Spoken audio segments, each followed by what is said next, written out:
San Francisco, it's Channel 5's People Are Talking with Fraser and MacGowan.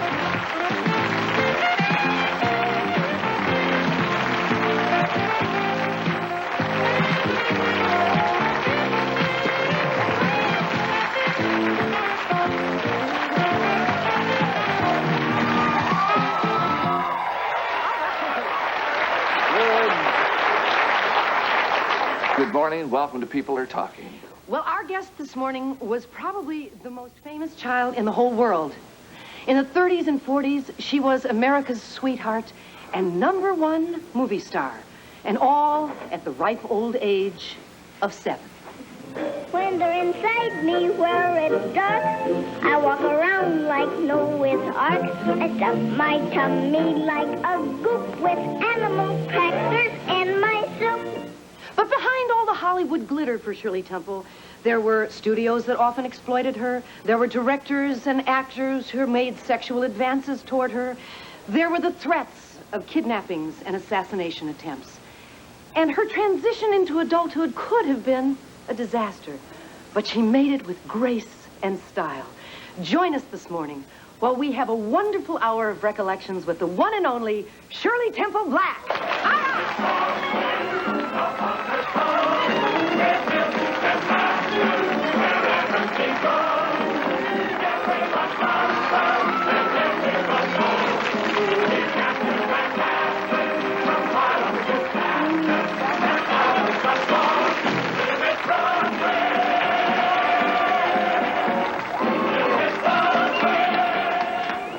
This is a chair for short people. How do you get in that? We designed all the chairs for Ann. Oh, great. It's just heaven. Can I take it with me? You can. As you know, Ann and I have been doing the show for 10 years, and we've tried for 10 years because you live close by. I've been watching you for that long, Have you? and Good. you just are super, both of you. Let me get a microphone. We on love here. you. Being the professional I am, I forgot to put my I'll microphone do the show. Don't worry, He Russ. got real nervous. I am going with mic'd with a beautiful, huge butt. a battery pack. Yes, And a battery pack. Ann was talking about 6, 7 years old. You were the #1 movie star in the country. I think like 4 years in a row voted that. Did you have any idea of the power of Shirley Temple? No, I started working when I was about 3 and a half in films. And I thought it was a very normal childhood, and I was very pleased. I didn't realize anything about fame. Now, you dedicated this book, Child Star, to your mom. Yes. And your mom was really the one who got you into the business. Was she a stage mother as we think of stage mothers? She wasn't at all. No, she was, then we called them housewives. Now we're homemakers, right?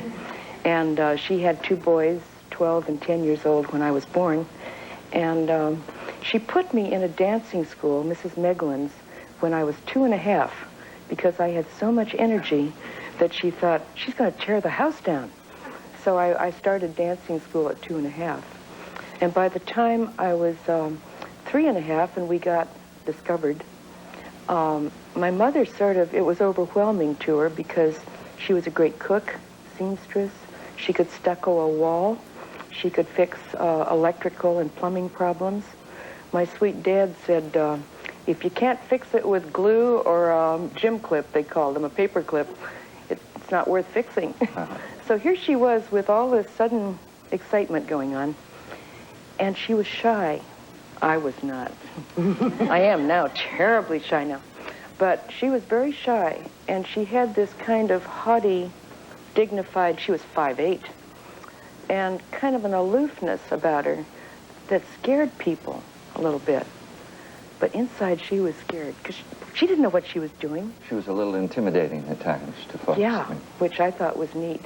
When your mom took you to your first auditions, did the studio execs see the star quality right away? I don't think, even I didn't. I looked at a tape of one of my earliest performances in Baby Burlesques. How old were you then? I was 3 and a half. And the mothers were not allowed on the set. So I was on my own. And if I had seen this child, I would not have said there was any future for her. I was really corny. But who discovered you? Who saw? Well, it was at a premiere of, well, my little Baby Burlesque was in the premiere. And a man from Fox came to the premiere to see the other film. And afterwards, he came out in the lobby. And I was kind of tap dancing looking at next week's movie that was coming. And he said, little girl, where's your mother? And so I pointed and kept on dancing. Anyway, I got discovered that way. Was this William Sheehan? Was this? No, that wasn't. That Winnie Sheehan was his name. No, this was a man at Fox Studio, and he had me come over to audition there. Now, you had to, at a very early age, learn lines, learn how to dance. Well, I knew how to dance. From Mrs. Maitland. Yes. Right. Basic. But, I mean, didn't you have to learn steps and things? Later on, we'll get into Sure. the man who taught you a lot of the steps, who was my favorite, right? Your favorite person, right. But your mom would take the script home at night, and what would she do to prepare you? Well, after the bath and after the prayers, I would be in my bed, and she would sit down on a chair next to my bed, and if it was a new script, she'd read the entire script to me, playing all the parts. And then we would do just the scenes for the next day, and just go over those 3 times. And she'd play the other parts, and I'd play my own. And by morning, I'd just know it cold. But you knew the whole script. I mean, you knew the other actors' lines, too. Right. Did that ever tick off the adult actors? Yes, particularly Lionel Barrymore, who, I took on a biggie when I took him on. And this was in The Little Colonel, and he missed his line completely. And I said, Uncle Lionel, this is what your line should have been. Wow, I mean, temperament. You have never seen anything like that. What did he say? He had a very fruity smell to his breath, number one. I'm sure it was fruity Tic Tacs or something like that. And he took off. I don't think I can say what he said, but I almost had to be sent home because you're not allowed to swear in front of minors. Is that true? There was somebody on set that kind of... My welfare worker, my teacher, yeah. And I'd be sent home. I'd be all ready to work, and they'd send me home because someone said something. Anyway, he took off, went into his dressing room, closed the door, and told the director and the producer that he would like me removed from the film. I had insulted his great acting, all that. So anyway, I had to go in and knock on his door. By yourself? By myself. Now, how old are we talking? I'm about 6 and a half. And I went in, and there were a lot of fruit bottles around. Back to that. I noticed that. He was also painting a picture. I mean, he was a great artist. He was a great actor. And I said, Uncle Lionel, I have to apologize for doing that. And I said, you're just such a great actor. I'm crossing my fingers because I didn't know whether he was or not. You're such a great actor. Will you please autograph my autograph book? So I always forgiven. You say that you could not swear in front of a young one or the welfare worker. There would be problems. I didn't swear. It's just someone else. That Lionel Barrymore did, and there's a problem. Whatever. You were swearing later, weren't you? Nope, never needed it. But how did they allow the black box then? The black box was when I was a starlet. That was back in the baby burlesque, from 3 and a half to age 5. Why don't we take a commercial break and come back and explain You the always black do that. I've watched the show. box. I know. I figured it was about time. Okay. We'll be back. More of Shirley Temple Black after this.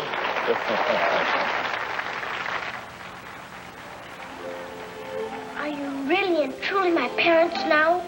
We're the best you've got, darling. Son-in-law says a child without parents is like a ship without a rudder. Son-in-law ever say anything about little girls going to sleep? Oh, yes. He said sleep without dreams is given to children for their innocence and old men for their wisdom. Well, off you go then. I'm almost too excited to sleep, but I'll try. Good night.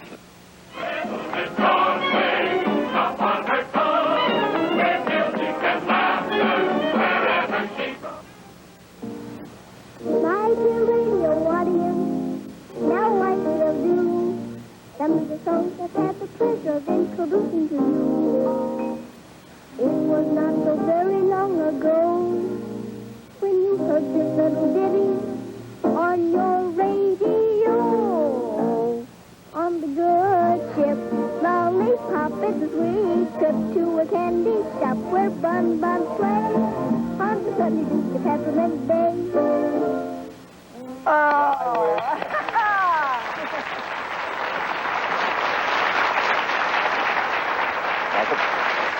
all those words. I have the longest memory. I'm one of the oldest living Americans, and I have one of the longest memories. Tell us the truth. You go around the house now and then singing that, don't you? No way. You never do, huh? No, I'm in international relations the last 19 years. Yes. Heavy stuff. And we'll talk about that This in a is little fun bit. today, and it's nice to be back in my home, my home area. You've been on the road with this book. About 9 cities. Oof. Lots of love, lots of affection, not much sleep, and no lunch every day. Let's talk. You were Let's just talk about the black box, is what you started to say, right? Oh, see. What is your I shall question? say no more. In fact, I'm going to just go home and film this in. Tell us about the black box. Well, during my starlet time at 3.5 to 5, there were 2 sound boxes on our set. One was a great big black box, about 6 feet by 6 feet on a side on big rubber tires. And the other one is where the engineer mixed the sound. They didn't get the noise of cameras and all that way. The other one was empty, and except for a big cake of ice. And if one of us misbehaved, and I was in there several times, I would be put in the black box alone with the door closed, and it's pitch black, and there's nothing but a big cake of ice, so you can't sit down. You don't want to. You can't lie down because it's kind of wet on the floor, so I'd stand in there. And I would learn from that it's work, not play, and time is money. So you did not see that as child abuse? Or adult? I didn't. I didn't know what child abuse was because my family bathed me in love. I did know that I got earaches and colds from being in the black box. How long were you in there? I don't know, probably a few seconds. Oh, no. Or a few hours, you know. But it was kind of, this was the starlet time, and I think that I learned my craft at that early age so that when I finally got to be a star at about 5.5, then I was ready for it, and everybody treated me beautifully, you know. Could you cry on cue? Yes. My mother, you talked about stage mother. We watched other mothers pinching their children to get them to cry, maybe hitting their children to make them cry, or telling them that their dog had died, or their dog had just been shot, you know, awful things. And Mother and I were so astonished by this. And what we did, we'd go in the dark part of the soundstage, and all I would do is be quiet and make my mind blank, which wasn't hard because I didn't have much in it anyway. And once I could get a blank mind, I could cry. I still can do it. Can you really? Yes. So right now, if I said, go blank. It might take, I can go blank in a second. At age 60, I can go even faster. But really, I think I was kind of an early method actress.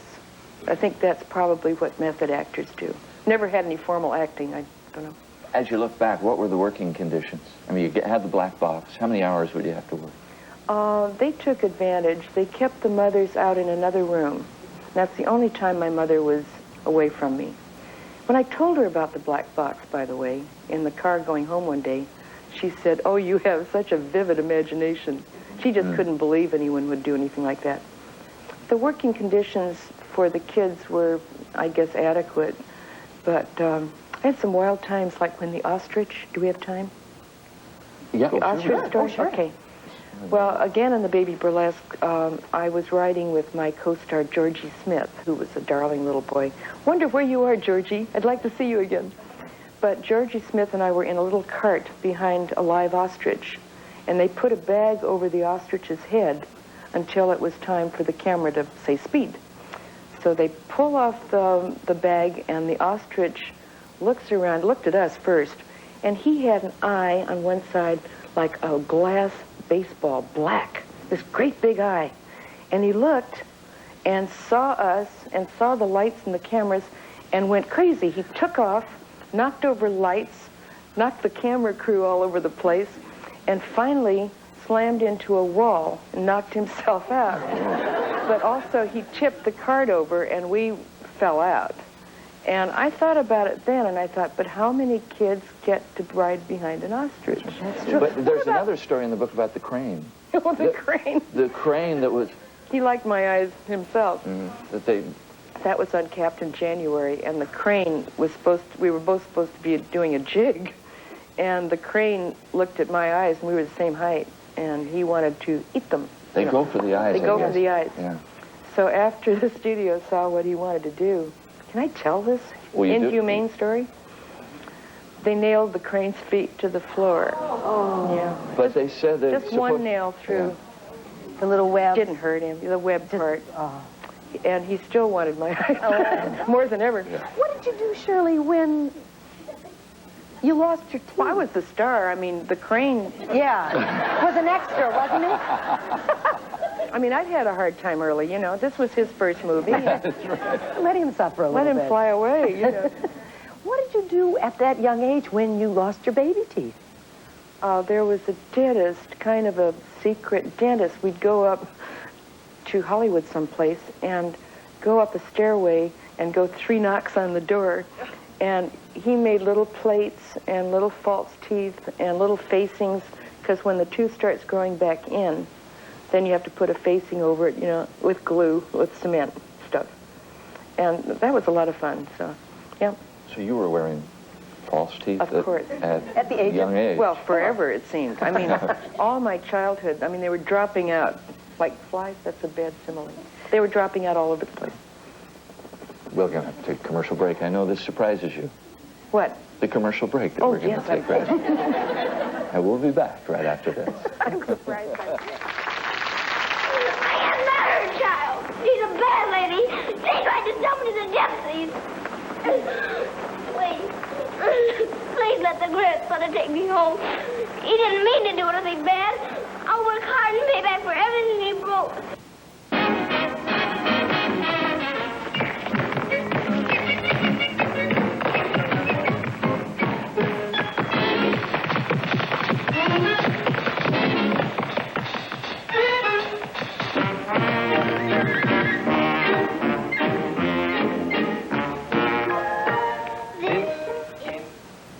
Oh, we're having a wonderful morning with Shirley Temple Black. And that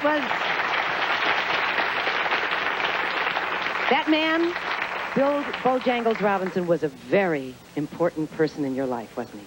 Bill Robinson was the biggest star I knew, the best dance teacher, and I had a lot of good ones, and the best friend in the business, and as a personal friend. Tell us about... He goes all through my book and all through my life until he dies. You did that with the Little Colonel, where you did We the did stair... about 7 together, but the Little Colonel was the stair dance. Was the stair dance. Now, was that the one where, in some parts of the country, they cut out the shots of you holding his hand? Anytime our hands touched, in the deep south of our country, this is pre-civil rights, don't forget, they would cut out those scenes. No touching. And of course, Bill and I, the only way we could dance together is holding hands, because he said, "Don't look at your feet, darling." And I'd listen, and I learned really by listening, and he was super. We had some kind of chemistry. Were you ever aware of There you are. What happened to Ross? I wondered where Ross went. Were you ever aware those scenes were cut out? No, I didn't know it until I did research on myself. Were you ever aware of any racism toward Bill in a studio atmosphere? Not at the studio, because he was a very proud man, very dignified, took care of himself. But I did notice it when I went to Palm Springs. I had a cold. Every time I got a cold, the studio would send me to the desert, which was fun. You know, I liked that. And I was staying at the Desert Inn in Palm Springs in little cottages, and Bill was sent down to teach me a very intricate dance that was added to a film. So I asked Bill, I said, "What cottage are you staying in?" Because there were about 100 and some cottages. And he said, "Oh, don't worry where I'm staying, darling." I said, "No, I want to know. Where are you staying?" Finally, he said, "Well, darling," he said, "I'm staying in the chauffeur's quarters over the garage." And I said, "Why are you staying there?" And he said, "Oh, don't worry, darling. I'm there with my chauffeur." But that was bad. Then I started getting the idea of what was wrong. I was colorblind and always have been. But we talked somewhat about the relationship you had with your mother. What was your relationship with your father? Very loving. He was lots of fun. He would never discipline my brothers or me. He would tell Mother what we'd done wrong, and then she would have to do the discipline. But he was loving the whole family. We were my brothers, and we were all very close. But Mother and I were at work all day, every day, and mostly we had family dinners that night, every night. Now, your dad was, for all intents and purposes, in charge of your finances. Mm-hmm. How did he do with them? Not too well. My dad was a man who left school in the 7th grade. And he did become a bank manager, and he was a good banker during the Depression, which is, pretty hard to do anyway. And he had to leave the bank because mothers were bringing their children in to tap dance on the marble floor to get discovered. And talk about the mother who offered him. He was offered a stud fee to have another Shirley. And he came home and announced this at dinner. He was very proud. My mother was furious. I mean, she chilled him real good. But my dad had to leave the bank. And when all this money started coming in with dresses and dolls and movies and everything, I think he was overwhelmed. And he had a partner. And they sought other people's counsel.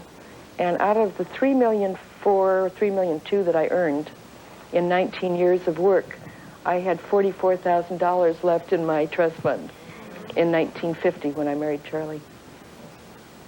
Did you ever discuss that with your dad? Oh, yeah.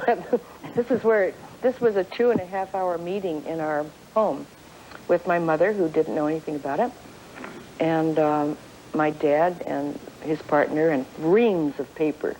And they talked for 2.5 hours about how much money we spent on clothes and income tax and such and such. And such, bottom line, what do I have left? And that's when the $44,000 fell out. And I had no resentment. I'm fairly smart. I mean, it's not that I'm dim-witted, but it was gone. And I had a beautiful daughter from my first marriage. I had a wonderful husband, Charlie, and we left for Washington, D.C. when he was recalled in the Navy during Korea. And I put my hand on his thigh in the car, and Susan was kissing my fingertips. And I said, this is all the wealth one needs. And so that was that. We have over here an original. Can we get a shot of this, Gary? This is an original Shirley Temple doll. Worth how much, Gary? About $1,000. She looks in good condition. I mean, in 1941, that's early Americans 30s, yeah. had invested like $45 million in Shirley Temple dolls. And it went on to sheet music, Shirley Temple sewing kits, pocket mirrors, playing cards. Did you share in any of that money? I had licenses with the doll company and the clothing mostly, and some of them were pirates that just did their own thing. But that doll, I need some restringing. Where can I be taken to look like that? So to get a new head? It was my mom's doll. Yeah. And I grew up with her as a kid. I used to tell the kids in kindergarten I was living with a movie star. Well. Didn't your mom sell the doll? Yeah, to the lady across the street. Her name's Ann, very nice person. And she has a good home, too. But my mom... She looks very well. I'm pleased. Some of them I see around the country are bald-headed and have cataracts, Donna. Hi, you're just as adorable now as you were then. Oh, great. Donna, thank you. I just wanted to ask you about the controversy with the Shirley Temple soft drink can that they're having. It's in the courts. We've done I've been in court once with it myself, and then once I was on the tour and they did it without me. But we got a preliminary injunction this last time against that corporation, and if it goes to trial, it'll probably be about 5 months. How many people stole my name. How many people in this audience, though, have ordered Shirley Temples at one time or another? For their children. Do you have any cavities? How did that... were you aware that all was coming about? What? This time the Shirley Temple, the drink. It was originated, Ross, at the Brown Derby by Bob Cobb, who owned the Brown Derby restaurant in Hollywood. They invented the drink there, and he named a salad after himself, the Cobb salad. Oh, yeah. Which is terrific. And he named a lot of sandwiches, mostly ham, after various actors. and the drink after me, and it sort of caught on. And I've even been served one of those icky drinks in Moscow. Well, the Soviet Union, not Idaho. When we come back, let's talk about some of the leading men that you worked with. Okay. All right? Right after these messages.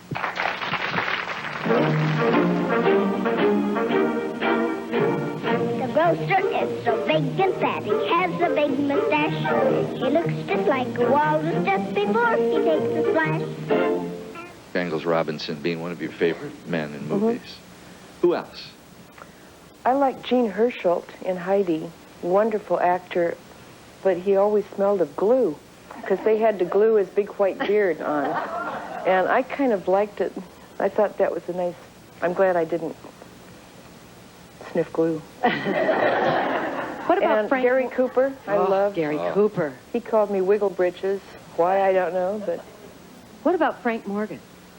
Frank Morgan was the superior scene stealer of my career. He could steal a scene from you? I had to watch out for him. And now, for those of you who don't, he was the wizard in The Wizard of Oz. Yeah. That's what we're talking about. And this was a film called Dimples. And Bowery Princess was another title of it. But Dimples was the final title. And when I would work with him, he'd have a hat. He'd take the hat, put it down on a table right in front of my face. He would put on white gloves and then take them off slowly, you know, right at my face level. And I caught on to it. And that's the first time I started being more aggressive than usual. Now I got even pretty well. Did you? Yeah. You were almost cast in The Wizard of Oz. Close, yeah. What happened? I was originally scheduled to do Dorothy, wanted to do it, and MGM and Fox Studio got together, and they were going to loan Clark Gable and Jean Harlow to Fox for a movie, and I would be loaned to MGM to play Dorothy.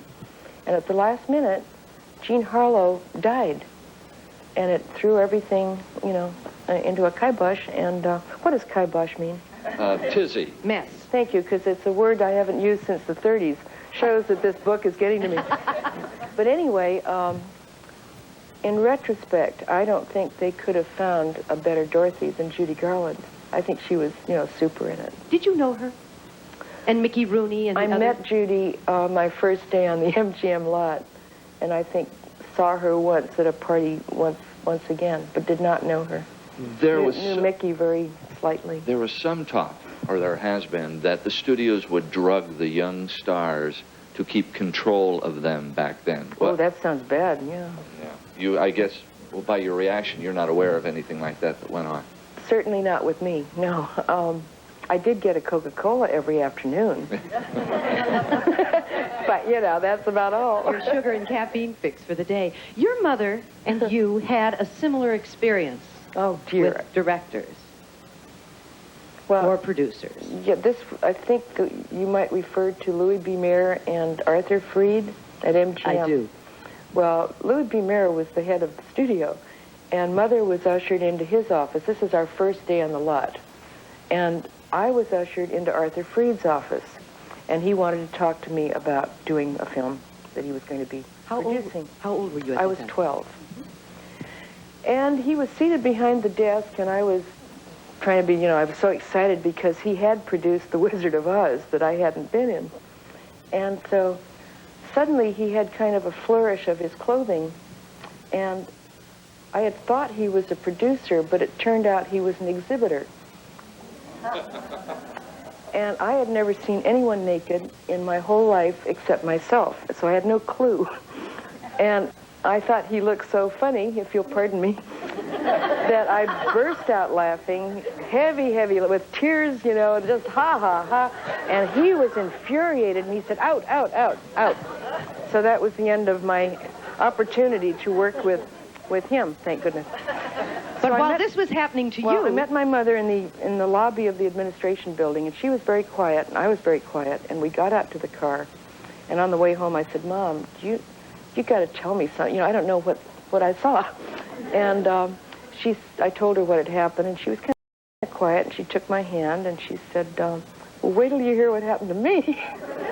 And in Louis B. Mayer's office, he had ushered her to his couch, and came over and sat on the couch and took her hand and said, you know, you are beautiful, Mother, and you should be a star. I can make you a star. And he put his hand on her leg, and it wasn't mano morte, it was a moving hand. And so she got up with her purse and backed out of his office. And we thought, wow, this is a new studio, but it's very different from Fox. I was only there for one film. And George Jessel, you had some I was problems 20 with, too. then, though. I mean, my goodness, all grown up. You knew what to do when you were 20, though. The knee. My brother, one of my brothers taught me to knee anybody who did things like that. And Jessel and I were the same height. So he really was hurt, I think. There was a young man, though, who kicked sand in your face and was a bully. We won't tell him who it is now. We'll take a commercial break. When you come back, we'll find out about that bully.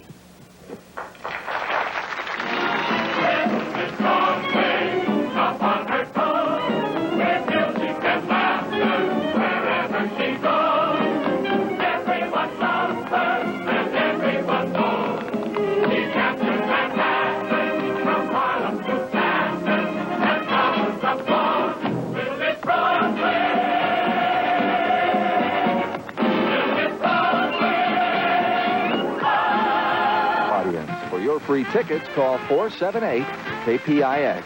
That's 478-KPIX. A young man who kicked sand in your face on a beach.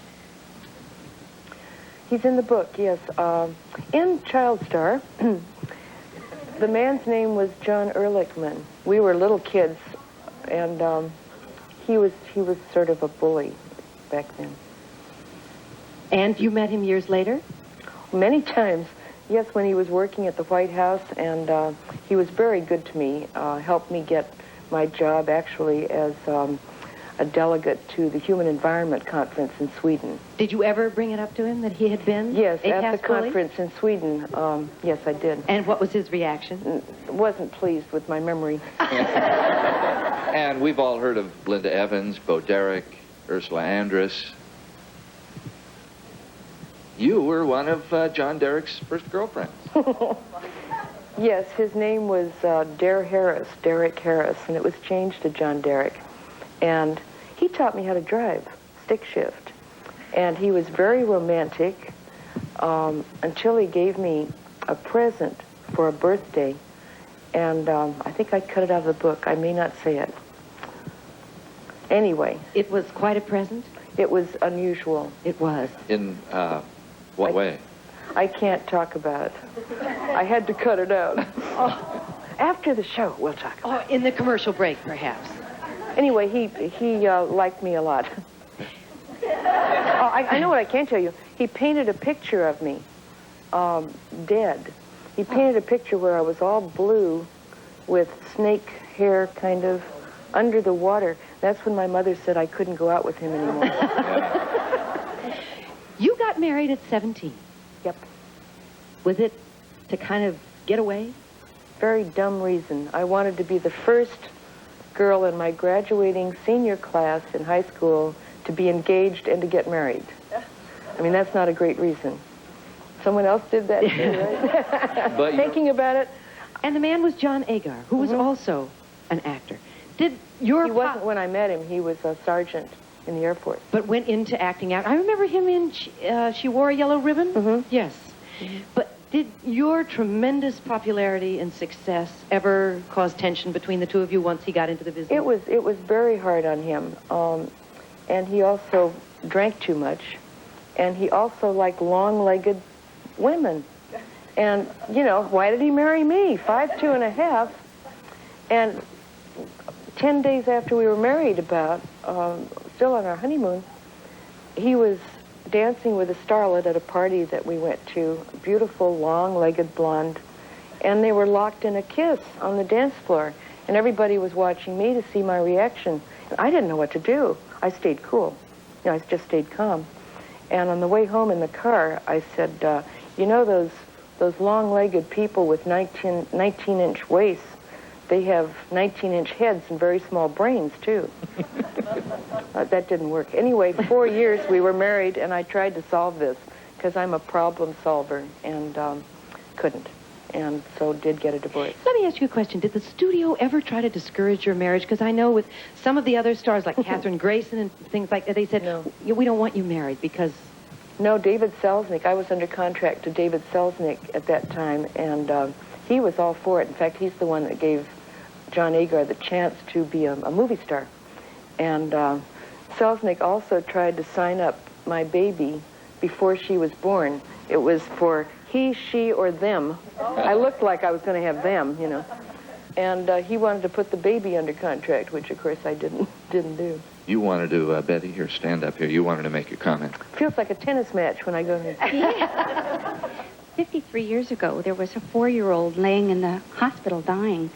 Your very kind and gracious mother found out about it, and I started receiving letters and pictures It was from you? you. It was me.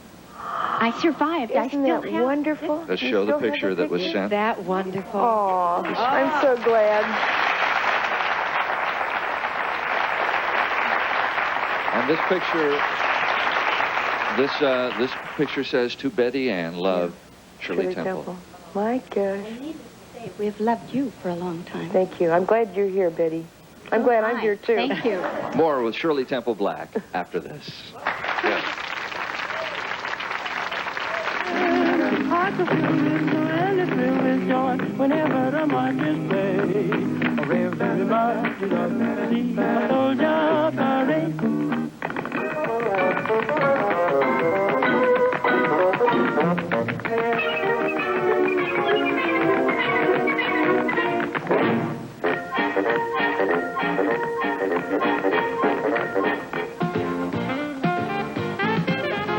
So much to talk to you about. The assassination attempt on you. You want me to do that? Well, can you explain it for us? We do have time, because I'd rather talk about my husband, but that's all right. Well, let's just say somebody, when you were very young, sat aimed in a an gun. audience, and she was going to shoot me because she said, after they carried her out, the authorities, she said that her daughter had died the day I was born, and I had stolen her daughter's soul. Well, what she didn't know, the studio had taken a year off my age, so it was the wrong soul anyway. She did try to? Yeah. Shirley. Yes, Shirley. I would love to hear about your family, your children, where they are. Thank you. If you have grandchildren. Well, I married Charlie Black December 16th, 1950. So handsome. And we're going to be celebrating the start of our 39th year of marriage this next December.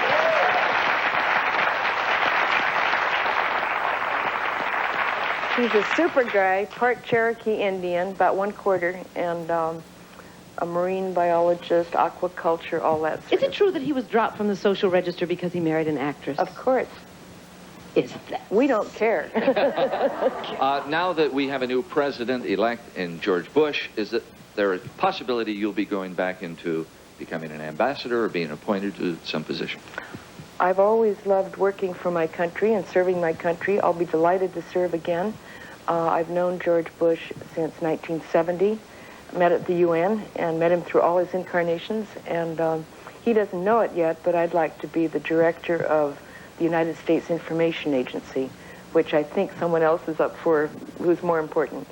Oh, I don't think anybody's more important than Shirley Temple Black, and this is her book, Child Star. We want to mention that you can meet this lady in person today. She'll be at Stacey's Bookstore on Market Street here in San Francisco at 12:30, and I believe down in the South Bay at the Prune Yard, the lady over here mentioned, from like 6 to 8 tomorrow night. That's tomorrow. All right. Thank you for Yes, being with thank us. you. A delight having you on our program. Shirley Temple Black.